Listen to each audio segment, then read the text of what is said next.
Friends welcome back to our channel wealthy life. വരുന്ന ആഴ്ച അതായത് 1 ഡിസംബർ 2020 മുതൽ 10 ഡിസംബർ 2020 വരെ ബോണസ് ഷെയറും അതുപോലെ തന്നെ ഡിവിഡൻറ്റും തരുന്ന പ്രധാനപ്പെട്ട സ്റ്റോക്കുകളാണ് നമ്മൾ ഇന്നത്തെ വീഡിയോ വഴി പരിചയപ്പെടുന്നത്. വെൽത്തി ലൈഫ് എന്ന ചാനൽ നിങ്ങൾ ആദ്യമായിട്ടാണ് വിസിറ്റ് ചെയ്യുന്നതെങ്കിൽ ചാനൽ ദയവായി സബ്സ്ക്രൈബ് ചെയ്യുക for getting instant stock recommendation and regular market updates. ആദ്യമായി ഡിവിഡൻഡ് റിലേറ്റഡ് ഇൻഫർമേഷനിലേക്ക് കടക്കാം. ഡിവിഡൻഡ് റിലേറ്റഡ് ഇൻഫർമേഷൻ കാറ്റഗറിയിൽ ആദ്യത്തെ സ്റ്റോക്ക് വരുന്നത് നാൽക്കോയാണ്, national aluminium corporation of India. ഈ സ്റ്റോക്ക് അതിൻ്റെ ഇൻട്രിം ഡിവിഡൻഡ് 18 നവംബർ 2020 പ്രഖ്യാപിച്ചു. 50 പൈസ പെർ ഇക്വിറ്റി ഷെയർ എന്ന റേറ്റിലാണ് ഈ കമ്പനി അതിൻ്റെ ഡിവിഡൻഡ് നൽകിയിരിക്കുന്നത്. ഈ ഡിവിഡൻഡിൻ്റെ എക്സ് ഡിവിഡൻഡ് ഡേറ്റ് ആയിട്ട് സെറ്റ് ചെയ്തിരിക്കുന്നത് 1 ഡിസംബർ 2020, റെക്കോർഡ് ഡേറ്റ് ആയിട്ട് സെറ്റ് ചെയ്തിരിക്കുന്നത് 2 December 2020. Announcement date, record date, X dividend date, dividend yield, ഇതിനെക്കുറിച്ചുള്ള ബേസിക് കൺസെപ്റ്റ് ക്ലിയർ ആകാത്തവർക്ക് വേണ്ടി ഡിവിഡൻറ്റിനെ കുറിച്ച് ഒരു ഫുൾ കോഴ്സ് വീഡിയോ ചെയ്തിട്ടുണ്ട്. അതിൻ്റെ ലിങ്ക് ഡിസ്ക്രിപ്ഷൻ ബോക്സിൽ അവൈലബിൾ ആണ്. ഇനി നമ്മൾക്ക് നെക്സ്റ്റ് സ്റ്റോക്കിലേക്ക് പോകാം. രണ്ടാമത്തെ സ്റ്റോക്ക് ബജാജ് ഹെൽത്ത് കെയർ ആണ്. ബജാജ് ഹെൽത്ത് കെയർ 2 തരത്തിലുള്ള ഡിവിഡൻഡാണ് പ്രഖ്യാപിച്ചിരിക്കുന്നത്. ഒന്ന് സ്പെഷ്യൽ ഡിവിഡൻറ്റും മറ്റേത് ഇൻട്രിം ഡിവിഡൻറ്റുമാണ്. സ്പെഷ്യൽ ഡിവിഡൻഡായിട്ട് കമ്പനി 50 പൈസ പെർ ഇക്വിറ്റി ഷെയറും ഇൻട്രിം ഡിവിഡൻഡായിട്ട് ₹1.25 പെർ ഇക്വിറ്റി ഷെയറും ആണ് പ്രഖ്യാപിച്ചിരിക്കുന്നത്. ഈ 2 ഡിവിഡൻഡിൻ്റെയും എക്സ് ഡിവിഡൻഡ് ഡേറ്റ് ആയിട്ട് 1 ഡിസംബർ 2020, റെക്കോർഡ് ഡേറ്റ് ആയിട്ട് 2 ഡിസംബർ 2020 സെറ്റ് ചെയ്തിരിക്കുന്നത്. ഈ 2 ഡിവിഡൻഡിനെ കുറിച്ചുമുള്ള അനൗൺസ്മെൻറ്റ് ഡേറ്റ് 20 നവംബർ 2020 പ്രഖ്യാപനം നടന്നത്. ഇനി മൂന്നാമത്തെ സ്റ്റോക്കിലേക്ക് പോകാം. ജംപ് നെറ്റ്വർക്ക്സ് എന്ന സ്റ്റോക്കാണ് 1 ഡിസംബർ 2020 എക്സ് ഡിവിഡൻഡ് ഡേറ്റ് വരുന്ന മറ്റൊരു സ്റ്റോക്ക്. ജംപ് നെറ്റ്വർക്ക്സ് അതിൻ്റെ ഫൈനൽ ഡിവിഡൻഡ് അല്ലെങ്കിൽ ആനുവൽ ഡിവിഡൻഡ് ആണ് നൽകുന്നത്. 20 പൈസ പെർ ഇക്വിറ്റി ഷെയർ എന്ന റേറ്റിലാണ് ഈ കമ്പനി അതിൻ്റെ ഡിവിഡൻഡ് നൽകുന്നത്. ഇതിനെക്കുറിച്ചുള്ള പ്രഖ്യാപനം അല്ലെങ്കിൽ അനൗൺസ്മെൻറ്റ് ഡേറ്റുമായിട്ട് വന്നത് 5 ഓഗസ്റ്റ് 2020. ഇനി നമ്മൾക്ക് മറ്റൊരു സ്റ്റോക്ക് കൂടിയുണ്ട്, 63 മൂൺസ്റ്റെക്ക് എന്ന് പറയുന്ന സ്റ്റോക്ക്. ഈ സ്റ്റോക്കിൻ്റെയും എക്സ് ഡിവിഡൻഡ് ഡേറ്റ് ആയിട്ട് വരുന്നത് 1 ഡിസംബർ 2020. ഇതും കമ്പനിയുടെ ഫൈനൽ ഡിവിഡൻഡ് ആണ്. ₹2 പെർ ഇക്വിറ്റി ഷെയർ എന്ന റേറ്റിലാണ് ഈ കമ്പനി അതിൻ്റെ ഡിവിഡൻഡ് നൽകുന്നത്. അതുപോലെ തന്നെ SEL അഥവാ സുഖുമ എക്സ്പോർട്സ് ലിമിറ്റഡ്, ഈ കമ്പനി 10 പൈസ പെർ ഇക്വിറ്റി ഷെയർ എന്ന റേറ്റിലാണ് കമ്പനി അതിൻ്റെ ഡിവിഡൻഡ് നൽകുന്നത്. ഈ കമ്പനിയുടെയും എക്സ് ഡിവിഡൻഡ് ഡേറ്റ് ആയിട്ട് 1 ഡിസംബർ 2020 സെറ്റ് ചെയ്തിരിക്കുന്നത്. ഇനി നമ്മൾക്ക് 2 ഡിസംബർ 2020 എക്സ് ഡിവിഡൻഡ് ഡേറ്റ് വരുന്ന പ്രധാനപ്പെട്ട കമ്പനികൾ ഏതൊക്കെയാണെന്ന് നോക്കാം. ഒരേ ഒരു കമ്പനി മാത്രമേ ഉള്ളൂ 2 ഡിസംബർ 2020 എക്സ് ഡിവിഡൻഡ് ഡേറ്റ് വരുന്നത്. അത് VLS ഫിനാൻസ് ആണ്. VLS finance ₹1.50 per equity share എന്ന റേറ്റിലാണ് ഡിവിഡൻഡ് നൽകുന്നത്. ഡിവിഡൻഡിനെ കുറിച്ചുള്ള അനൗൺസ്മെൻറ്റ് 16 ജൂലൈ 2020 നടന്നത്. ഇതിൻ്റെ എക്സ് ഡിവിഡൻഡ് ഡേറ്റ് ആയിട്ട് 2 ഡിസംബർ 2020 സെറ്റ് ചെയ്തിരിക്കുന്നത്. ഇനി നമ്മൾക്ക് 3 ഡിസംബർ 2020 എക്സ് ഡിവിഡൻഡ് ഡേറ്റ് വരുന്ന സ്റ്റോക്കുകൾ ഏതൊക്കെയാണെന്ന് നോക്കാം. 3 ഡിസംബർ 2020 പ്രധാനമായും 5 കമ്പനികളുടെ എക്സ് ഡിവിഡൻഡ് ഡേറ്റ് ആയിട്ടാണ് വരുന്നത്. അതിൽ ഒന്നാമത്തെ കമ്പനി ജനറിക് എഞ്ചിനീയറിംഗ് ആണ്. Generic engineering ₹0.05 per equity share എന്ന റേറ്റിലാണ് ഡിവിഡൻഡ് നൽകുന്നത്. ഇതിൻ്റെ എക്സ് ഡിവിഡൻഡ് ഡേറ്റ് ആയിട്ട് സെറ്റ് ചെയ്തിരിക്കുന്നത് 3 ഡിസംബർ 2020. ഇത് കമ്പനിയുടെ സൈഡിൽ നിന്നുള്ള ഫൈനൽ ഡിവിഡൻഡ് ആണ്. അതുപോലെ തന്നെ JBM ഓട്ടോയുടെയും ഫൈനൽ ഡിവിഡൻഡ് അല്ലെങ്കിൽ ആനുവൽ ഡിവിഡൻഡിൻ്റെ എക്സ് ഡിവിഡൻഡ് ഡേറ്റ് ആയിട്ട് വെച്ചിരിക്കുന്നത് 3 December 2020. JBM auto ₹1.75 per equity share എന്ന റേറ്റിലാണ് ഡിവിഡൻഡ് നൽകുന്നത്. മറ്റൊരു കമ്പനിയായ ഗുജറാത്ത് ഇൻഡസ്ട്രീസ് പവർ, അതിൻ്റെ എക്സ് ഡിവിഡൻഡ് ഡേറ്റ് ആയിട്ട് സെറ്റ് ചെയ്തിരിക്കുന്നതും 3 ഡിസംബർ 2020. ഈ കമ്പനി ₹2.90 പെർ ഇക്വിറ്റി ഷെയർ എന്ന റേറ്റിലാണ് ഡിവിഡൻഡ് നൽകുന്നത്. GIC ഫിനാൻസിൻ്റെ ഫൈനൽ ഡിവിഡൻഡ് അല്ലെങ്കിൽ ആനുവൽ ഡിവിഡൻഡ് നൽകുന്ന ആനുവൽ ഡിവിഡൻഡിൻ്റെ എക്സ് ഡിവിഡൻഡ് ഡേറ്റും 3 ഡിസംബർ 2020 ₹2 പെർ ഇക്വിറ്റി ഷെയർ എന്ന റേറ്റിലാണ് ഈ കമ്പനി അതിൻ്റെ ഡിവിഡൻഡ് സെറ്റ് ചെയ്തിരിക്കുന്നത്. ഇനി ഓറിയൻ്റൽ അരോമ എന്ന് പറയുന്ന കമ്പനിയുടെ ഇൻട്രിം ഡിവിഡൻഡിൻ്റെ record date 4 December 2020, ex dividend date 3 December 2020.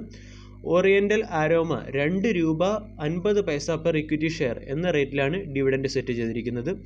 Railway സെക്ടറിലെ ഒരു പ്രധാനപ്പെട്ട കമ്പനിയായ RVNLൻ്റെ ഫൈനൽ ഡിവിഡൻഡ് വരുന്ന ഡേറ്റ് 8 ഡിസംബർ 2020. 8 ഡിസംബർ 2020 ഈ കമ്പനി 1 രൂപ 14 പൈസ പെർ ഇക്വിറ്റി ഷെയർ എന്ന റേറ്റിലാണ് ഡിവിഡൻഡ് നൽകുന്നത്. ഇനി 7 ഡിസംബർ 2020 എക്സ് ഡിവിഡൻഡ് ഡേറ്റ് വരുന്ന പ്രധാനപ്പെട്ട ഒരു കമ്പനിയാണ് KSE. 20 രൂപ പെർ ഇക്വിറ്റി ഷെയർ എന്ന റേറ്റിലാണ് അതിൻ്റെ ഡിവിഡൻഡ് നൽകുന്നത്. ഡിവിഡൻഡിനെ കുറിച്ചുള്ള അനൗൺസ്മെൻറ്റ് ഡേറ്റ് 11 നവംബർ 2020 ഇനി മറ്റൊരു സ്റ്റോക്കിലേക്ക് പോകാം. അതായത് 10 ഡിസംബർ 2020 എക്സ് ഡിവിഡൻഡ് ഡേറ്റ് വരുന്ന ഒരു സ്റ്റോക്കാണ് SSIL. 25 പൈസ പെർ ഇക്വിറ്റി ഷെയർ എന്ന റേറ്റിലാണ് ഡിവിഡൻഡ് നൽകുന്നത്.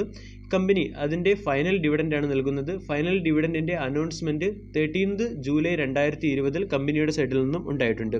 ഇതൊക്കെയാണ് വരുന്ന ആഴ്ച, അതായത് 10 ഡിസംബർ 2020 വരെ ഡിവിഡൻഡ് നൽകുന്ന സ്റ്റോക്കുകൾ. ഇനി നമ്മൾക്ക് ബോണസ് നൽകുന്ന സ്റ്റോക്കുകളിലേക്ക് കടക്കാം. അപ്കമിംഗ് ബോണസ് സ്റ്റോക്ക് കാറ്റഗറിയിൽ 2 സ്റ്റോക്കുകളാണ് വരുന്നത്. ഒന്ന് ഹഡ്സൺ ആഗ്രോയും അതുപോലെ തന്നെ ഷിഷ ഇൻഡസ്ട്രീസുമാണ്. ഹഡ്സൺ ആഗ്രോ 1:3 എന്ന ബോണസ് റേഷ്യോയിലാണ് ബോണസ് ഷെയർ നൽകുന്നത്.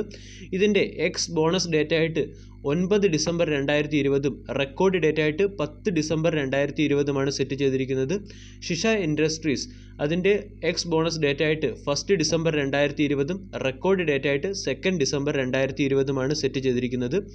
ഇനി കൺഫ്യൂഷൻ ഒഴിവാക്കാൻ ഞാൻ ആദ്യമേ ഒരു കാര്യം പറയട്ടെ. 1:3 ബോണസ് റേഷ്യോയുടെ അർത്ഥം, അതായത് 3 ഷെയറുകൾ ഉള്ള ഒരു ഷെയർ ഹോൾഡറിന് ഒരു ഷെയർ ബോണസായി ലഭിക്കും എന്നതാണ്. അതാണ് 1:3 ബോണസ് റേഷ്യോ കൊണ്ട് ഉദ്ദേശിക്കുന്നത്. ഇനി നമ്മൾക്ക് ഹഡ്സൺ ആഗ്രോ എന്ന സ്റ്റോക്കിൻ്റെ കുറച്ച് ഫാക്റ്റ് മനസ്സിലാക്കാം. അതായത് ഇന്ത്യൻ ഡയറി സെക്ടറിലെ, എസ്പെഷ്യലി ഇന്ത്യൻ ഡയറിയിലെ പ്രൈവറ്റ് സെക്ടറിലെ ഒരു ലാർജസ്റ്റ് കമ്പനിയാണ് ഹഡ്സൺ ആഗ്രോ. ഇത് ഒരു ചെന്നൈ ബേസ്ഡ് കമ്പനിയാണ്.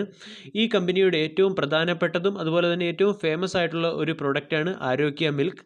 അതുപോലെ തന്നെ ഈ കമ്പനിക്ക് ഏകദേശം 50 വർഷത്തിൽ കൂടുതൽ പ്രവർത്തന പരിചയമുള്ളൊരു കമ്പനിയാണ്. ഇനി കമ്പനിയുടെ പെർഫോമൻസ് നോക്കാം. കമ്പനിയുടെ പെർഫോമൻസ് നോക്കുകയാണെങ്കിൽ 1 ഇയറിൽ ഈ സ്റ്റോക്ക് 110% റിട്ടേൺ ആണ് തന്നത്.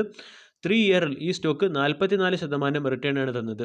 അതായത് 1 ഇയറിൽ സെക്ടർ 7% റിട്ടേണും സെൻസെക്സ് 8% റിട്ടേൺ തന്നപ്പോൾ സ്റ്റോക്ക് 110% റിട്ടേൺ തന്ന ഒരു സ്റ്റോക്കാണ്.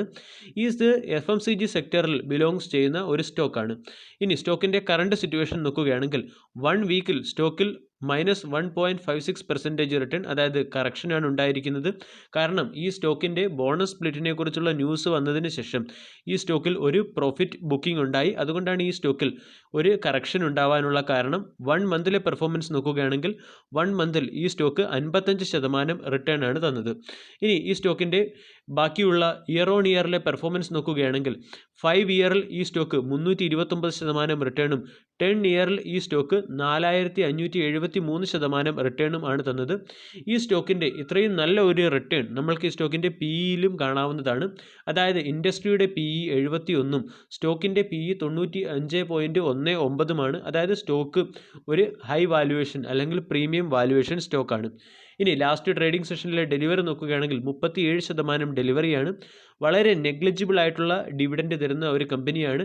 എന്നാൽ കൺസിസ്റ്റൻ്റ് ആയിട്ട് ഡിവിഡൻഡ് തരുന്ന ഒരു കമ്പനിയാണ്. ആ കമ്പനിയുടെ ഡിവിഡൻഡ്, അതായത് സ്റ്റോക്ക് പ്രൈസിനെ കമ്പയർ ചെയ്ത് നോക്കുമ്പോൾ ഡിവിഡൻഡ് ഈൽഡ് വളരെ കുറവാണ്. കമ്പനിയുടെ ഡിവിഡൻഡ് ഈൽഡിനെ കുറിച്ചും അതുപോലെ തന്നെ ബോണസിനെ കുറിച്ചും നമ്മൾക്ക് ഇനി വരുന്ന സ്ലൈഡുകളിൽ കാണാം. ഇതുകൂടാതെ ഇത് ഒരു മിഡ് ക്യാപ് കമ്പനിയാണ്. ഏകദേശം 15,000 കോടി മാർക്കറ്റ് ക്യാപ്പുള്ള ഒരു മിഡ് ക്യാപ് കമ്പനിയാണ് ഹഡ്സൺ ആഗ്രോ. ഇനി ഈ കമ്പനിയുടെ ബാക്കിയുള്ള പാരാമീറ്റേഴ്സ് നോക്കുകയാണെങ്കിൽ ROCE, ROE, ക്യാഷ് ഫ്ലോ ഇവയെല്ലാം വളരെ നല്ല രീതിയിലുള്ള അല്ലെങ്കിൽ നല്ല ഒരു ഫണ്ടമെൻ്റൽ ഉള്ളൊരു കമ്പനിയാണ്. അതായത് 47.17% ആണ് കമ്പനിയുടെ cash flow. Year on year നോക്കുകയാണെങ്കിൽ ക്യാഷ് ഫ്ലോയിലും നല്ല ഒരു ഇൻക്രീസ് ഉണ്ടായിരിക്കുന്നതായിട്ട് കാണാം. കൂടാതെ സെപ്റ്റംബർ മാസത്തിലെ കമ്പനിയുടെ ക്വാർട്ടർലി പെർഫോമൻസ് നോക്കുകയാണെങ്കിൽ കമ്പനിയുടെ നെറ്റ് സെയിൽസിൽ 3.79% ഹൈക്കും അതുപോലെ തന്നെ നെറ്റ് പ്രോഫിറ്റിൽ 160% ഹൈക്കുമാണ് ഉണ്ടായിരിക്കുന്നത്.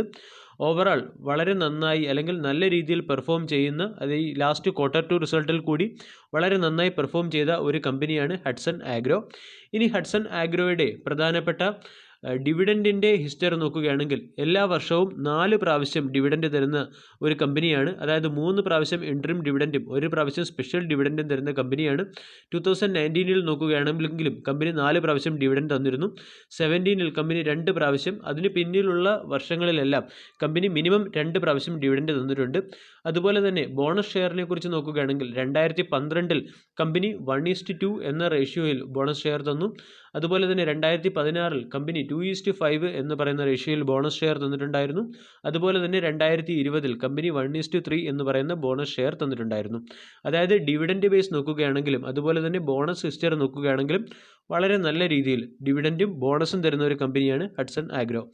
ഇനി കമ്പനിയിലുണ്ടായ റീസെൻ്റ് ആയിട്ടുള്ള ചില ഷെയർ ഹോൾഡിംഗ് പാറ്റേണിലെ വേരിയേഷൻ നോക്കാം. അതായത് കമ്പനിയുടെ സെപ്റ്റംബർ ക്വാർട്ടറിലെയും അതുപോലെ തന്നെ ജൂൺ ക്വാർട്ടറിലെയും ഷെയർ ഹോൾഡിംഗ് പാറ്റേൺ ആണ് ഞാനിവിടെ കാണിച്ചിരിക്കുന്നത്. ജൂൺ ക്വാർട്ടറിൽ നിന്നും കമ്പനിയുടെ പ്രൊമോട്ടേഴ്സ് അതിൻ്റെ ഹോൾഡിംഗ് കൂട്ടിയിട്ടുണ്ട്. അതായത് 73.59 നിന്നും അതിൻ്റെ പ്രൊമോട്ടേഴ്സ് ഹോൾഡിംഗ് കൂട്ടി 73.68 ആക്കിയിട്ടുണ്ട്. അതുപോലെ തന്നെ പ്ലഡ്ജ് ഷെയർ നോക്കുകയാണെങ്കിൽ 5.17 നിന്നും കമ്പനി നിൽ പ്ലഡ്ജ് ഷെയറിലേക്ക് മാറി. ഫോറിൻ ഇൻസ്റ്റിറ്റ്യൂഷണൽ ഇൻവെസ്റ്റേഴ്സ് 3.36% നിന്നും 3.37% ഷെയർ വിഹിതം കൂട്ടി. അതുപോലെ തന്നെ ഡൊമസ്റ്റിക് ഇൻസ്റ്റിറ്റ്യൂഷണൽ ഇൻവെസ്റ്റേഴ്സ് 7.80% നിന്നും 7.83% അവരുടെ ഹോൾഡിംഗ് കൂട്ടുകയാണ് ഉണ്ടായിരിക്കുന്നത്.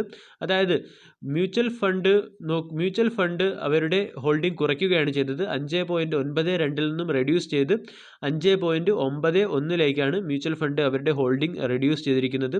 അതുപോലെ തന്നെ ഡൊമസ്റ്റിക് ഇൻസ്റ്റിറ്റ്യൂഷണൽ ഇൻവെസ്റ്റേഴ്സ് 1.88 നിന്നും അവരുടെ ഷെയർ ഹോൾഡിംഗ് 1.92 വർദ്ധിപ്പിക്കുകയാണ് ചെയ്തത്. ഓവറോൾ നോക്കുകയാണെങ്കിൽ വളരെ നല്ല അല്ലെങ്കിൽ ഒരു പ്രോഗ്രസീവ് ആയിട്ടുള്ള ഷെയർ ഹോൾഡിംഗ് പാറ്റേൺ കാണിക്കുന്ന ഒരു മിഡ് ക്യാപ് കമ്പനിയാണ് ഹഡ്സൺ ആഗ്രോ. ഹഡ്സൺ ആഗ്രോയുടെ പ്രധാനപ്പെട്ട കോമ്പറ്റീറ്റർ നോക്കുകയാണെങ്കിൽ നെസ്ലെ, ബ്രിട്ടാനിയ, ജുബിലൻറ്റ് ഫുഡ് തുടങ്ങിയതാണ് ഈ കമ്പനിയുടെ കോമ്പറ്റീറ്റർ. ഈ 3 കമ്പനികളെ വെച്ച് കമ്പയർ ചെയ്ത് നോക്കുകയാണെങ്കിലും ഗ്രോത്ത് റേഷ്യോ വളരെ കൂടുതലുള്ള ഒരു കമ്പനിയാണ് ഹഡ്സൺ ആഗ്രോ. ഇനി ഹഡ്സൺ ആഗ്രോയുടെ പ്രധാനപ്പെട്ട പ്രോഡക്റ്റുകളെക്കുറിച്ച് നമ്മൾ ആൾറെഡി സംസാരിച്ചു കഴിഞ്ഞു. ആരോഗ്യ മിൽക്ക്, ഐസ്ക്രീം, ഡയറി ഇൻഗ്രീഡിയൻസ് തുടങ്ങിയവയാണ് ഈ കമ്പനിയുടെ പ്രോഡക്റ്റുകൾ. ഇനി നമ്മൾക്ക് ഈ കമ്പനിയുടെ സ്റ്റോക്കിൻ്റെ ടെക്നിക്കൽ അനാലിസിസിലേക്ക് കടക്കാം. സ്റ്റോക്കിൻ്റെ ടെക്നിക്കൽ അനാലിസിസിൻ്റെ ഭാഗമായി നമ്മളിവിടെ മന്ത്ലി ചാർട്ട് പാറ്റേൺ ആണ് ഓപ്പൺ ചെയ്തിരിക്കുന്നത്. മന്ത്ലി ചാർട്ട് പാറ്റേണിൽ നിന്നും ക്ലിയർ ആയിട്ട് മനസ്സിലാകുന്നത് സ്റ്റോക്ക് ഒരു അപ് ട്രെൻഡ് ഫോളോ ചെയ്യുന്ന ഒരു സ്റ്റോക്കാണ്. അതുപോലെ തന്നെ സ്റ്റോക്ക് അതിൻ്റെ ഓൾ ടൈം ഹൈയിലാണ് ഇപ്പോൾ സ്റ്റോക്ക് ട്രേഡ് ചെയ്തിരിക്കുന്നത്. കൂടാതെ സ്റ്റോക്കിൽ ബോണസിനെ സംബന്ധിച്ചുള്ള ഒരു ന്യൂസ് വന്നതിന് ശേഷം സ്റ്റോക്കിൽ നമ്മൾക്ക് പ്രോഫിറ്റ് ബുക്കിംഗ് കാണാവുന്നതാണ്. പ്രോഫിറ്റ് ബുക്കിങ്ങും അതുപോലെ തന്നെ ബിയറിഷ് ക്യാൻഡിലുകളും സ്റ്റോക്കിൽ വന്നു തുടങ്ങിയിട്ടുണ്ട്. അതിന് അർത്ഥം ഈ ഓൾ ടൈം ഹൈ റീജിയനിൽ ആളുകൾ ഈ സ്റ്റോക്കിൽ പ്രോഫിറ്റ് ബുക്ക് ചെയ്യുക എന്നുള്ളതാണ്. അതുകൊണ്ട് ഈ സ്റ്റോക്കിൽ ഇപ്പോൾ ഒരു ഇൻവെസ്റ്റിംഗ് ഓപ്പർച്യൂണിറ്റി കാണുന്നില്ല. ഇനി ഈ സ്റ്റോക്കിൽ പൊസിഷൻ എടുക്കണം എന്ന് താല്പര്യമുള്ളവർ അതായത് അഗ്രസീവായിട്ട് ഈ സ്റ്റോക്കിൽ ഇൻവെസ്റ്റ് ചെയ്യാൻ താല്പര്യമുള്ളവർ ഈ സ്റ്റോക്കിൻ്റെ വീക്ക്ലി റേഞ്ച് ആയിട്ടുള്ള അതായത് 100 വീക്ക് എക്സ്പോണൻഷ്യൽ മൂവിങ് ആവറേജ് ആയിട്ടുള്ള 676 മുതൽ 700 വരെയുള്ള റീജിയണിൽ ഈ സ്റ്റോക്കിൽ എപ്പോഴെങ്കിലും കറക്ഷൻ സംഭവിച്ചെത്തുകയാണെങ്കിൽ ഈ സ്റ്റോക്കിൽ ഇൻവെസ്റ്റ് ചെയ്യാവുന്നതാണ്. അതുപോലെ തന്നെ ഡിവിഡൻറ്റ് പ്രതീക്ഷിച്ചോ അല്ലെങ്കിൽ ബോണസ് പ്രതീക്ഷിച്ചോ നമ്മൾ ഈ സ്റ്റോക്കിൽ ഇൻവെസ്റ്റ് ചെയ്യേണ്ട യാതൊരു ആവശ്യവുമില്ല. കാരണം ഈ ന്യൂസുകളെല്ലാം ആൾറെഡി പ്രൈസുമായി ഫാക്ടേഡ് ഇൻ ആവുകയാണ് ചെയ്യുന്നത്. പക്ഷേ ലോങ് ടൈം ആയിട്ട് സ്റ്റോക്ക് ഹോൾഡ് ചെയ്യുന്നവർക്ക് ഒബിയസ്ലി ബോണസ് കൊണ്ടും ഡിവിഡൻറ്റ് കൊണ്ടും നല്ല നേട്ടമുണ്ടാവും. ഷോർട്ട് ടൈം അല്ലെങ്കിൽ സ്വിംഗ് പോർട്ട്ഫോളിയോ പർപ്പസോടുകൂടി ഷെയർ എടുക്കുന്നവർക്ക് ബോണസ് കൊണ്ടോ അല്ലെങ്കിൽ ഡിവിഡൻറ്റ് കൊണ്ടോ പറയത്തക്ക മെച്ചമുണ്ടാവാനുള്ള സാധ്യതയില്ല. കാരണം ഈ ന്യൂസ് വരുമ്പോൾ സ്റ്റോക്ക് പ്രൈസ് അത് ആൾറെഡി ഈ ന്യൂസിനെ സ്റ്റോക്കിൻ്റെ പ്രൈസിൽ ഫാക്ടേഡ് ആകുന്ന ഒരു ടെൻഡൻസി ഉള്ളത് കൊണ്ടാണ് ഞാനിങ്ങനെ പറയുന്നത്. വീഡിയോ എല്ലാവർക്കും ഇഷ്ടമായി എന്ന് വിശ്വസിക്കുന്നു. Thank you.